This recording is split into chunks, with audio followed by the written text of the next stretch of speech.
let f be a continuous differentiable function such that integration from 0 to 2x square ft dt equal to e raised to the power cos x square for all x belongs to 0 to infinity the value of f prime at pi। तो यहाँ पर हमें f prime का value find out करना है पाई पर। तो सबसे पहले तो ये बात है, यहाँ पर जो हाइपोथेसिस में गिवन है फंक्शन डिफरेंशिएबल है, यानी कि f डिफरेंशिएबल है। अगर ये डिफरेंशिएबिलिटी हमें यहाँ पर नहीं दी होती तो हो सकता है f prime at pi exist नहीं करता। तो उसके एग्जिस्टेंस के लिए यहाँ पर ये दिया गया है। अब यहाँ पर कंटिन्यूअस दिया गया है, वो इसके लिए दिया गया है कि इंटीग्रेशन जो हम करते हैं किसी भी फंक्शन का, यानी कि जो f यहाँ पर इन्वॉल्व है एज ए इंटीग्रेंड फंक्शन, तो उसके लिए f को कंटिन्यूअस होना जरूरी था। तो यहाँ पर कंटिन्यूअस भी दिया गया है और डिफरेंशिएबिलिटी भी दी गई है, तो हमें कोई भी अब प्रॉब्लम नहीं है f डैश पाई फाइंड आउट करने में। तो सबसे पहले यहाँ पर अगर किसी तरह से हमें ये पता चल जाए कि f क्या है, यानी कि हम f फंक्शन को ही फाइंड आउट कर लेते हैं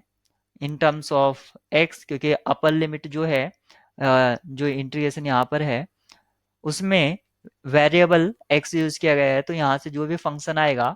वो आपका आएगा as a f in terms of x। जब आपका f in terms of x आएगा, यानी कि इन वेरिएबल x, फिर आप उसका डिफरेंशिएशन कर देंगे और फिर उसमें पाई पुट कर देंगे तो आपका वैल्यू फाइंड आउट हो जाएगा। तो सबसे पहले मैं इसमें लेबनिज रूल अप्लाई कर रहा हूँ, लेबनिज रूल। और लेबनिज रूल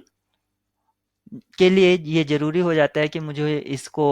बहुत साइड डिफरेंशिएट कराना होगा। तो डिफरेंशिएट मैं अकॉर्डिंग टू लेबनिज रूल करा रहा हूँ। तो जो वेरिएबल t है उसको रिप्लेस करूंगा मैं अपर लिमिट से, तो f टू एक्स स्क्वायर, और फिर अपर लिमिट जो थी उसका डिफरेंशिएशन यानी कि 4x। फिर ऐसे ही मैं ये काम करूंगा लोअर लिमिट के लिए, यानी कि f को रिप्लेस करूंगा 0 से उसके वेरिएबल को, तो f 0 हो जाएगा और फिर 0 का डिफरेंशिएशन 0। तो f 0 इंटू 0 फाइनली 0 हो जाएगा, तो उस टर्म को मैं लिख नहीं रहा हूँ, डायरेक्ट इक्वल लगाया। फिर राइट हैंड साइड में यहाँ पर मैं डिफरेंशिएशन कर रहा हूँ इसका e raise to the power cos X square का, तो e raise to the power cos X square, फिर कोस एक्स स्क्वायर का किया तो negative of sine X square, और फिर एक्स स्क्वायर का करा तो 2x। तो यहाँ से आप देख सकते हैं, तो यहाँ से ये 2x से ये कट जाता है आपका 2 टाइम्स।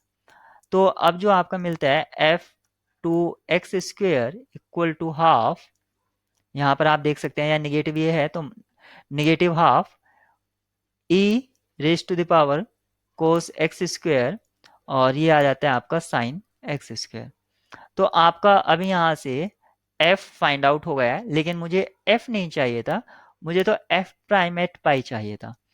तो अब मुझे इस फंक्शन को फिर से डिफरेंशिएट कराना होगा, जिसको मैंने इक्वेशन p कॉल कर दिया। तो again differentiate with respect to x, तो ये हो जाएगा f prime to X square, और ये जो वेरिएबल है विद इन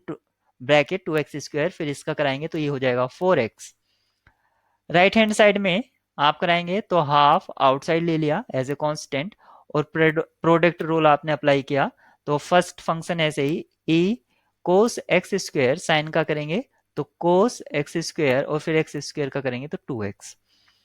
फिर फर्स्ट फंक्शन का डिफरेंशिएशन, तो ये हो जाएगा साइन एक्स स्क्वायर, और ये हो जाएगा e कोस एक्स स्क्वायर, और फिर कोस का करेंगे तो माइनस साइन एक्स स्क्वायर और फिर 2x, ये हमें यहाँ से मिलेगा राइट साइड से। तो आप देख सकते हैं यहाँ पर भी 2x है और यहाँ पर भी 2x है, दोनों टर्म में 2x इन्वॉल्व है, तो इसको आउटसाइड ले लेंगे। तो यहाँ से आपको जो मिलेगा वो क्या मिलेगा, यानी कि 2x यहाँ से कैंसिल आउट कर लो इससे 2 टाइम्स, तो ये 2 टाइम्स हो गया, तो ये अब आपको मिलेगा 1/4, और जो लेफ्ट हैंड साइड है f prime eight 2x square ये आपको मिलता है, और विद इन ब्रैकेट हो जाएगा e raise to the power cos X square into cos x square, और यहाँ पर ये जो साइन है ये निगेटिव हो जाएगा यहाँ से, माइनस साइन एक्स स्क्वेयर, या यहाँ भी स्क्वेयर लगा लीजिए क्योंकि साइन एक्स स्क्वेयर और साइन एक्स स्क्वेयर है, तो sine square x square e raise to the power cos x square, ये आपका यहाँ से मिल गया है। लेकिन मुझे तो चाहिए था एफ प्राइम एट पाई, तो अब इसका मीनिंग हो गया है two x square equal to pi, यानी कि two x square equal to pi है, तो इसका मीनिंग हो जाता है x square equal to pi by two. और आप ऐसे भी समझ सकते हैं कि x equal to root pi by two आपका ये हो जाता है, और निगेटिव साइन नहीं लेंगे क्योंकि आपका जो x बिलोंग करता है वो जीरो टू इन्फिनिटी बिलोंग करता है, open interval zero to infinity. क्योंकि इसमें यहाँ भी एक्स स्क्वेयर है, यहाँ भी एक्स स्क्वेयर है, तो ये मेरे लिए कन्वीनियंट होगा एक्स स्क्वेयर का वैल्यू यूज करना, तो मैं एक्स स्क्वेयर यूज कर रहा हूँ। तो एफ प्राइम पाई ये क्या हो जाएगा, माइनस वन अपॉन फोर, और ई कोस एक्स स्क्वेयर का वैल्यू है 90, तो कोस 90 का वैल्यू 0, तो e raise to the power 0, और इनटू कोस 90 का वैल्यू 0, तो ये टर्म आपकी फाइनली 0 होगी, माइनस साइन 90, साइन 90 का वैल्यू 1, और 1 का स्क्वायर 1, और यहाँ पर आप देखेंगे e 0, sorry e raise to the power 0। तो आपको यहाँ से जो मिलता है वो आपको मिलता है ये तो वैल्यू 1 हो जाएगा, e raise to the power 0 equal to 1, तो ये मिलेगा आपको प्लस 1 अपॉन 4, तो f prime at pi equal to 1 upon 4। तो ये एक न्यूमेरिकल आंसर टाइप क्वेश्चन था, और न्यूमेरिकल आंसर टाइप क्वेश्चन होने की वजह से ये आपसे नेट में भी पूछा जा सकता है और एमसीक्यू बेस्ड क्वेश्चन में भी पूछा जा सकता है। तो दोनों ही फॉर्मेट से आपका ये क्वेश्चन बहुत ही अच्छा है और कोई हार्ड भी नहीं है, तो आप इसको अच्छे से प्रिपेयर भी कर सकते हैं।